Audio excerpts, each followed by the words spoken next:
నమస్తే అండి. మునక్కాయ వంకాయతో సూపర్ టేస్టీ సాంబార్ అండి. ఇది చాలా ఫంక్షన్ స్టైల్లో ఉంటుందండి సాంబారు. దీనికి నేను 1/2 కిలో మునక్కాయలు, వంకాయలు, పెద్ద సైజు టమాటాలండి, ఆనియన్ పెద్ద సైజు కట్ చేసి పెట్టుకున్నాను, కరివేపాకు, వెల్లుల్లిపాయ, చింతపండు 1 స్పూన్ నానబెట్టుకున్నాను. పప్పుని ముందుగానే బాగా కడిగి కొంచెం పసుపేసి ఉడికించుకోవాలి.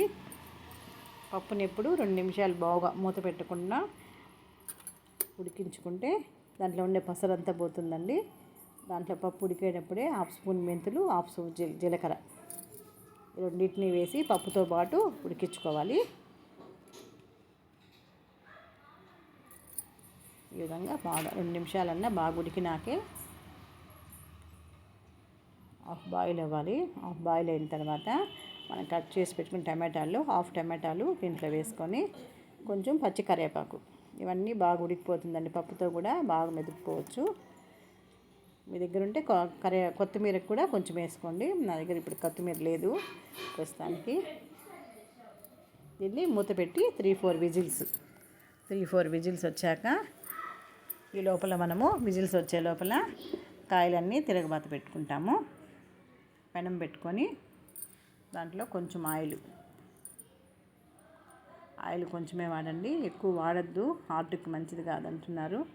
కొంచెం ఆయిల్ వేసి దాంట్లో పోపు దినుసులు, ఆవాలు, జీలకర్ర, శనగపప్పు అన్నీ వేసి, జీలకర్ర ఆల్రెడీ దాంట్లో వేసాము కాబట్టి ఎక్కువ వేయద్దు. దాంట్లో 1/2 స్పూను, దీంట్లో 1/2 స్పూను ఆనియన్స్. అంటే ఎప్పుడు ఫ్రై చేసేటప్పుడు సిమ్లో పెట్టి చేయండి, మాడిపోతుంది. బాగా 2 నిమిషాలు ఫ్రై అయినాక ఆనియన్స్, టమాటాలు, మనం కట్ చేసుకున్న కాయగూరలన్నీ 1 బై 1 వేసుకోవాలి. 1 బై 1 వేసుకొని బాగా ఫ్రై చేస్తూ మీడియం ఫ్లేమ్ మీదే చేయండి వంటలు. ఇప్పుడు హై ఫ్లేమ్ మీద పెడితే మాడిపోతుంది, టేస్ట్ పోతుంది, ఇలా తయారవుతుంది. కొంచెం మామూలు వాటర్ పోసి కొంచెం సేపు 2 నిమిషాలు అట్లా ఉడికించుకున్నాక మనం కలిపి పెట్టుకున్న చింతపండు పులుసు కూడా పోసేసేయండి. చింతపండు వీలైనంత వరకు ఎక్కువ వాడద్దు. దానికి తగినట్టు టమాటాలు ఎక్కువ వేసుకోండి, నిమ్మకాయ అట్లా పులుపు కావాలంటే. వంకాయలు పెద్ద సైడ్ కట్ చేసుకోండి. పెద్ద సైడ్ కట్ చేసి పప్పులో కాబట్టి ఎక్కువ మెత్తగా ఉడికిపోకుండా ఉంటుంది. పప్పులో ఎక్కువ వాటర్ వేయలేదు కాబట్టి దీంట్లో కొంచెం వాటర్ వేసుకొని దీనికి తగినంత సాల్ట్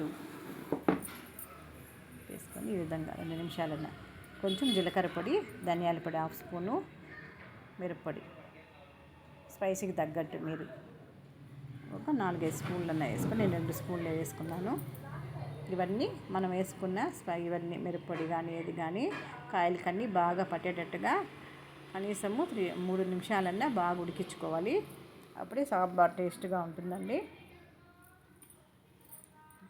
ఈ విధంగా అప్పుడే సగం బాయిల్ అయిపోయినాయి కాయలన్నీ. ఈ లోపల పప్పు ఉడికిపోయింది. కొంచెము ఇంగువ. వంకాయలు, మునక్కాయలు చాలా మంచివండి, దీంట్లో కాల్షియం ఎక్కువ ఉంటుంది. పప్పు ఉడికిపోయినాక దీంట్లో బాగా మనం వేసుకున్న జీలకర్ర కానీ, మెంతులు, కరివేపాకు అన్నీ బాగా పప్పులోనే మెదిగించుకున్నాక అవన్నీ పిల్లలు తీసేయకుండా పొట్టులోకి వెళ్ళిపోతుంది. మెంతులు చాలా మంచివండి. ఇలా కలుపుకున్నాక ఇట్లా చూడండి కాయలన్నీ బాగా ఉడికిపోయినాయి.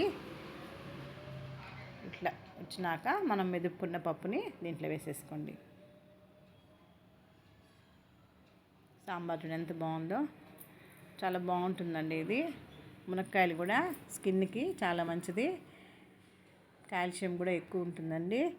వంకాయలు క్యాన్సర్ కణాలను కూడా నాశనం చేసేస్తుంది. కాయగూరలు ఈ విధంగా 2-3 కాయగూరలు, ఇంకా మీకు దగ్గరుంటే సొరకాయ కూడా వేసుకోవచ్చు. వీటిల్లో కాయగూరలన్నీ వేసి టేస్ట్ చూసినాక కొంచెం సాల్ట్ కానీ ఏదైనా తక్కువైతే వేసేసుకోండి. చాలా పర్ఫెక్ట్గా ఉంటుందండి సాంబారు, చాలా బాగుంటుంది. ఫంక్షన్ స్టైల్లో పిల్లలు కూడా చాలా ఇష్టపడి తింటారు. ఈ విధంగా ప్రాసెస్లో ట్రై చేయండి. లాస్ట్లో చివరిగా కొంచెం చిన్న బెల్లం ముక్క వేయండి. చూడండి ఎంత బాగుందో. గ్రేవీ కూడా చాలా థిక్గా వచ్చింది. ఈ విధంగా ప్రిపరేషన్ అండి, ట్రై చేయండి.